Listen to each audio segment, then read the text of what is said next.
under fire. The biggest battles for American warriors since the end of the war in Iraq, part of a new U.S. assault on Saddam loyalists.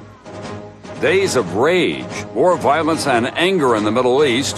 Tonight, a first-hand look at what it's like living there, where just riding the bus means risk and fear. Prescription politics, the president trying to claim the high ground on health care, his opponents desperate not to let him. And two American legends gone tonight, remembering Gregory Peck and our own David Brinkley. Good luck and good night, Chet.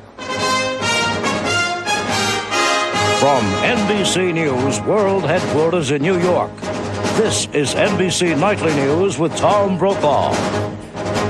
Good evening. On a night when we will pay tribute to an American film hero and a television news icon, Gregory Peck and David Brinkley, we begin, as we have so often this spring, in Iraq, where tonight thousands of American forces are back on the offensive. The war is on again.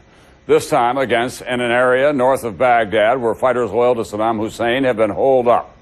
U.S. forces have also overrun what is described as a terrorist training camp at al-Assad, killing 70 combatants and capturing a huge cache of weapons.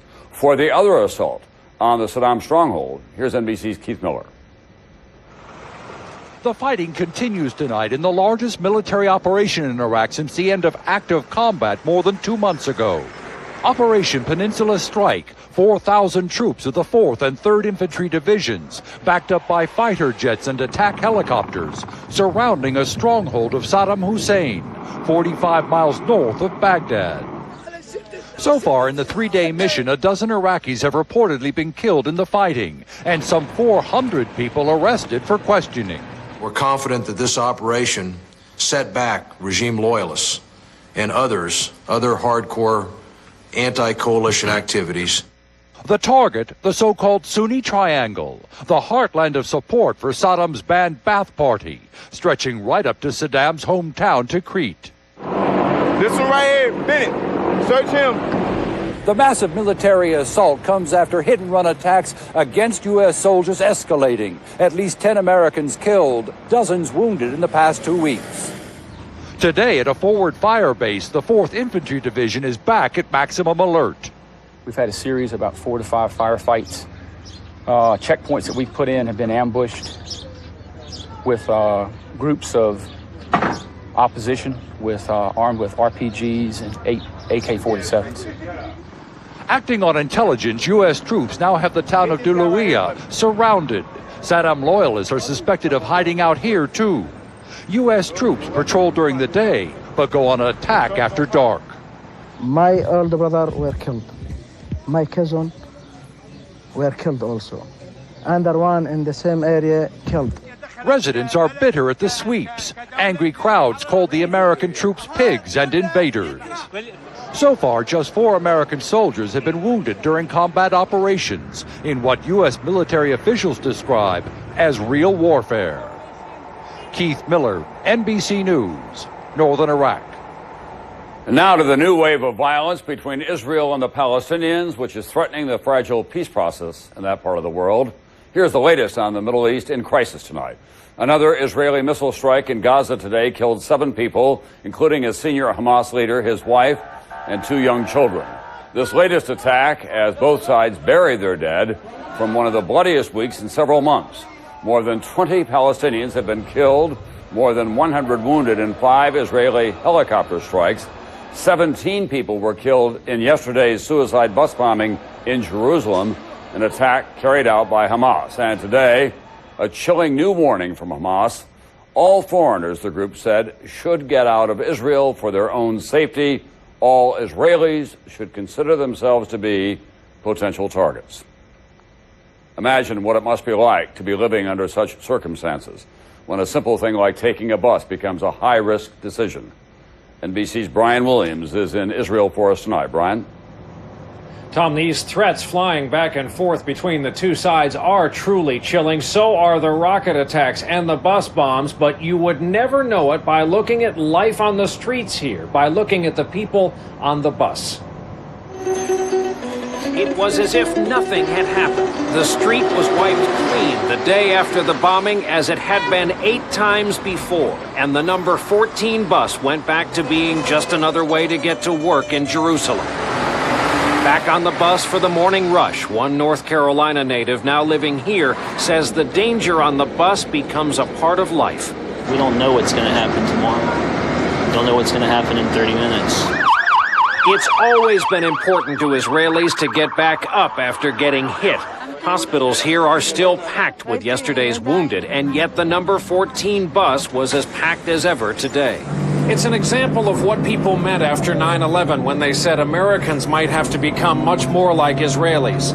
This is the very same bus line almost exactly 24 hours later, and the regulars on this line are used to looking out for each other, but mostly for suicide bombers, anything that doesn't look quite right. That was the cruelty of yesterday's bombing. The bomber looked right, dressed in the black garb of the Orthodox Jews who ride this bus line. Even they were being searched today. Today, the bus driver who survived the bombing told us, "I didn't see anyone who looked suspicious or anything like that." Then it happened. Ask the people who live here about the danger, and they will tell you living here is a calling for Israelis. They don't give up. They have learned not to give up. I'm living here because I believe it's the place where I can have the most meaning for me personally in my life. They have seen so many handshakes before, only to watch it all get blown apart. It explains the backdrop of sadness here and the hope that gets Israelis back on the bus. The number 14 bus will continue to roll on, but the sadness here comes from those hopes for peace. They were so high just a few days ago with that last handshake. They are as low here as they have been in recent times tonight. Tom? Thanks very much. NBC's Brian Williams tonight in Tel Aviv. In this country, the Department of Homeland Security took new steps today to ensure the safety of America's ports, with a plan to screen more cargo in foreign ports before it ever leaves for the United States, especially in countries where terrorists have been based. That story now from NBC's Pete Williams. The challenge is staggering. More than 7 million cargo containers enter U.S. ports every year, but only a tiny fraction can be inspected for potential terror weapons. So today, Homeland Security Secretary Tom Ridge said the U.S. will soon station teams in high-interest foreign ports to check cargo before it's even loaded onto ships bound for the U.S. We extend our zone of security outward so that American seaports and borders become the last line of defense, not the first. The U.S. already has preload inspection agreements with the world's top 20 ports, mostly in Europe and Asia, that ship about 70% of cargo entering the U.S. Teams check for radiation or traces of chemical and biological weapons and stress the need for tamper-proof containers. But now the program will be expanded to ports in Malaysia, the United Arab Emirates, Turkey, the Middle East, Africa, and Latin America. Ridge also gave out about $170 million today to U.S. ports to help them increase their own security.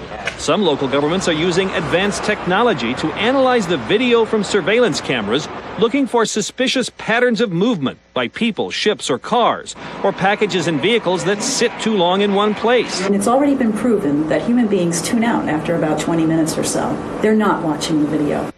But some in Congress complain that the federal government isn't doing nearly enough. They say the nation's ports are far too vulnerable. Senator Patty Murray, a Washington state Democrat, worries about the huge port of Seattle-Tacoma. We've been focused on airport securities. We need to do that, but we also have to pay attention to our ports. We cannot ignore them. Next month, the government will propose new port security rules that could require screening passengers and baggage on cruise ships in times of high terror threat. Pete Williams, NBC News, Washington. Up next tonight, the politics behind the president's push for a prescription drug plan for older Americans. And later, the memorable lives and careers of two legends gone today, actor Gregory Peck and a man who liked to say he'd done news longer than anyone on earth, my former NBC colleague and friend, David Brinkley. President Bush is spending the evening in Kennebunkport, Maine tonight to celebrate his father's 79th birthday, but on his way there, he did a little politicking on the high-profile topic of seniors and prescription drugs. More on that tonight from NBC's White House correspondent, Campbell Brown. Now, Campbell. Tom, the president was out on the stump for the second day in a row promoting an issue that has long been a favorite for Democrats. At a Connecticut hospital with an audience of seniors, the president turned up the pressure on Congress to add a prescription drug benefit to Medicare. There's story after story after story all across America about people wondering whether or not they can afford life-saving drugs in their later years, and the Congress must act. A prescription drug bill is a political winner, and the White House is so eager to get it passed, it's told Republicans the president will support almost any plan they come up with, even without his ideas attached. But Democrats with an eye on the White House, like Senator Joe Lieberman, are not ready to give the president credit. Lieberman also went to Connecticut today, his home state, to tell seniors the plan the president's endorsing doesn't give them enough coverage and favors managed care over Medicare. The president is really trying to radically remake Medicare so that seniors are forced into private plans. Now, Democrats are trying to make changes to the plan, but even they concede after years of debate, no one really wants to be against a prescription drug plan that finally gets through Congress. Tom? Thanks very much, NBC's Campbell Brown at the White House tonight. And in Italy tonight, police removed an explosive device from an Alitalia jet waiting to board passengers after receiving an anonymous phone call. A cigarette pack with cords sticking out was discovered beneath a seat. The plane was bound for Rome. No word yet on who might have placed that explosive on board. In this country, investigators looking into the Columbia disaster have discovered a new threat to the 3 remaining space shuttles. The danger that pieces of the 2-foot bolts, which secure the booster engines, could strike the shuttle. The 80-pound bolts break into pieces when the boosters are jettisoned after liftoff. On Wall Street today, stocks got a lift for the 3rd day in a row. The Dow was up more than 13 points at the end of the day. NASDAQ was up more than 7.5.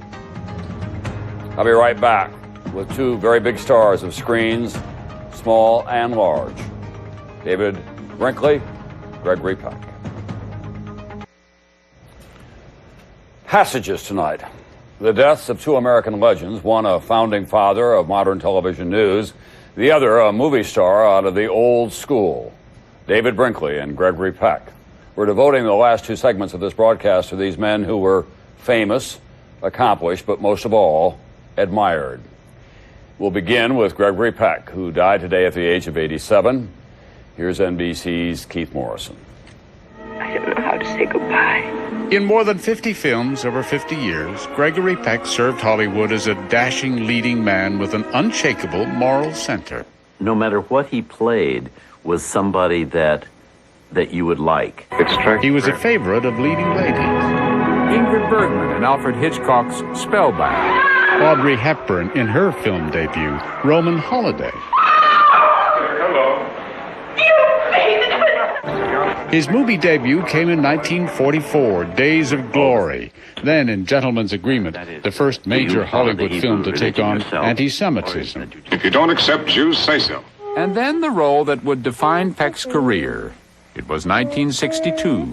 The studio sent him a book. I stayed up and read the whole book and said, if you want me for this, you've got me. In To Kill a Mockingbird, Peck played Southern lawyer Atticus Finch, defending an innocent black man. A quiet, humble, respectable Negro who has had the unmitigated temerity to feel sorry for a white woman. He won the Oscar for this in 1962.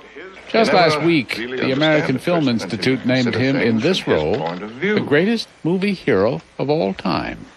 Peck was asked what sort of character he liked to play in his movies. His answer turned out to be a definition of his own life, too. I suppose it's a fellow that you can more or less depend on to do the right thing. A good man, I suppose, not a Superman. I think maybe people might feel that I could be their brother, their uncle, their father.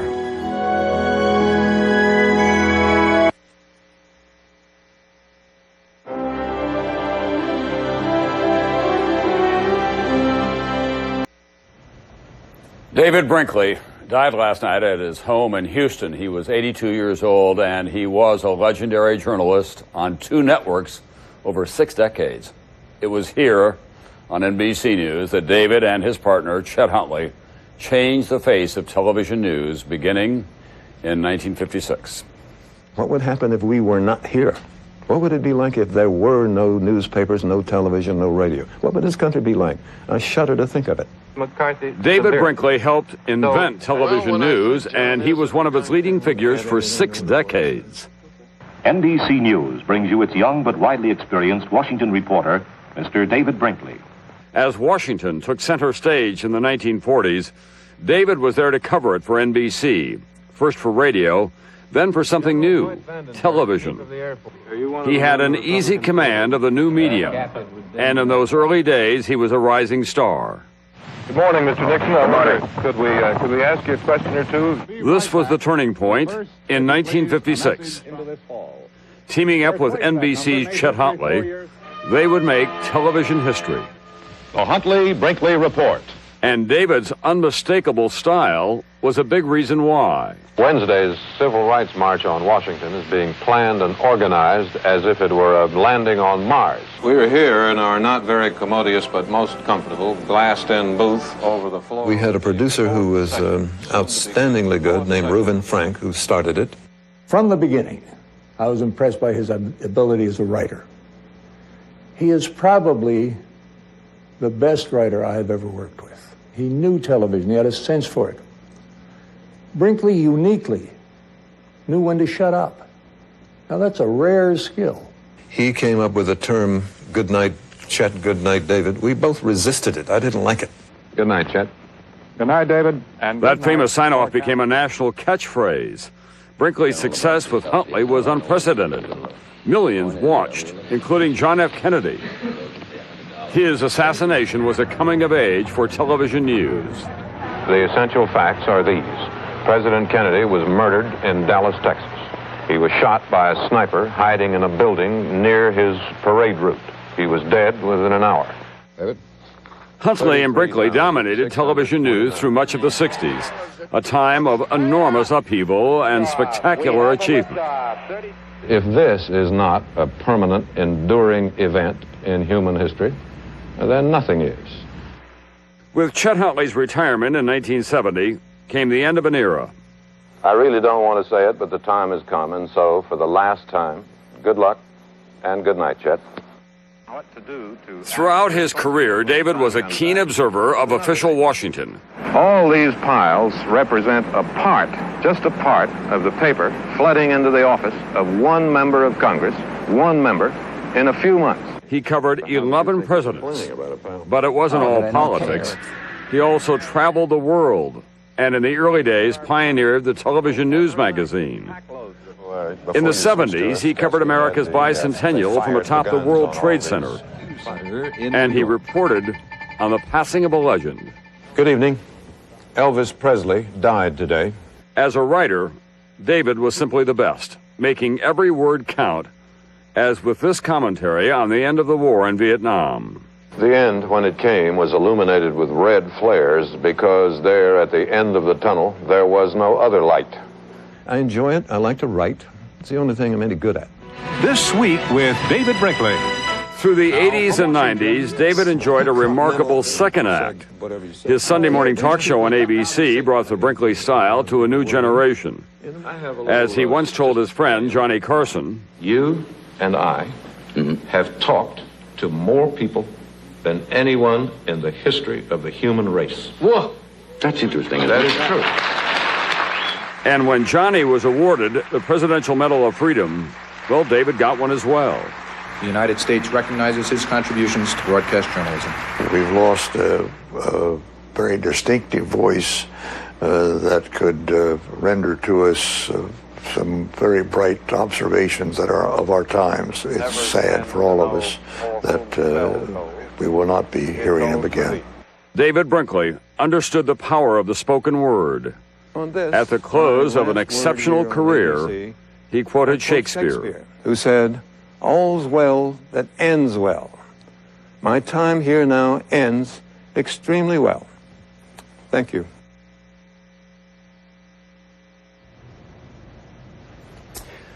I was a high school sophomore in South Dakota when the Huntley Brinkley Report first came on the air, and it changed my life.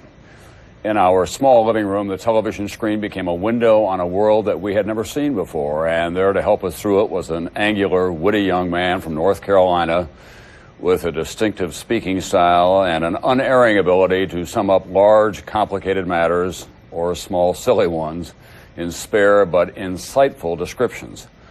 He got us through presidential elections and political conventions, presidential assassinations and far-off wars, the petty and the grand.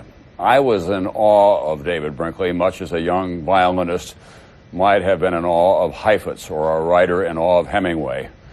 When we became first colleagues and then friends, I was not disappointed by the close-up view I found another man hidden from the public. The David Brinkley of the poker table and the horse track. The courtly Southerner who liked woodworking, his martinis, mischief, and a good story about low behavior in high places.